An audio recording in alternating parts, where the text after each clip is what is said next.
ব্যথা পেয়েছো? ইস, দেখি দেখি, এইখানটা ব্যথা পেয়েছো না? ইস রে, অনেক ব্যথা লেগেছে। কিভাবে ব্যথা পেয়েছো বলো তো?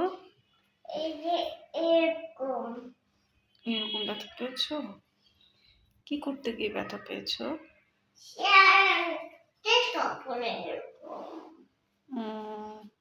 চেয়ারে আনতে গিয়েছো তুমি?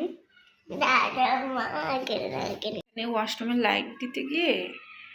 হ্যাঁ, এই চেয়ারে এটা নিয়ে আসতে গিয়ে তারপর কি হয়েছে?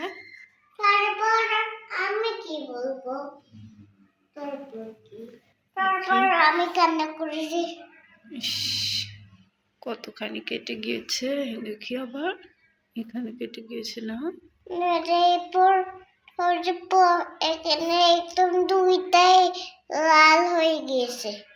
তাই? এখন তাহলে ওকে কি করতে হবে বলো? ওকে তো এখন ডক্টর দিতে হবে বাসুতে।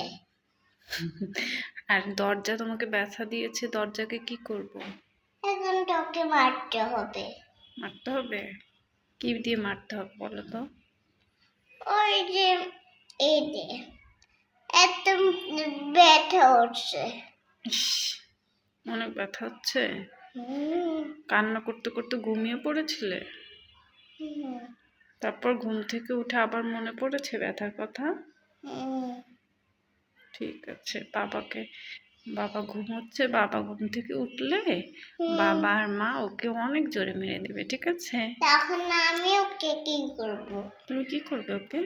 আমি তো ওকে বেঁধে রাখবো। ওকে বেঁধে রাখবে? ঠিক আছে। ও অনেক দুষ্টুমি করেছে মাত্রার সঙ্গে, তাই না? মাত্রা কত কান্না করেছে? আমি ছোট বেবি কাঁদতে গিয়েই পড়ে গেলে, তাই না? পড়ে যাবো নাকি? পড়ে গিয়েছি তো, একদম চোখ কেটে গিয়েছে। ইস, চোখ কেটে গিয়েছে। কান্না করতে করতে মাত্রা একদম ঘুমিয়ে পড়েছো, তাই না মাত্রা? কান্না করতে করতে একদম ঘুমিয়ে পড়েছো? মাত্র ঘুম থেকে উঠে আবারও মনে পড়ে গিয়েছে যে মাত্রা এখানে সুইচ দিতে গিয়ে, সুইচের জন্য চেয়ার আনতে গিয়ে এখানে ব্যথা পেয়েছো না? ঠিক আছে, আমি ওকে এখনই মেরে দিচ্ছি, ঠিক আছে? এখন এখন আমি মেরে দিচ্ছি। আস্তে মেরে দিও, আবার ব্যথা পাবে কিন্তু।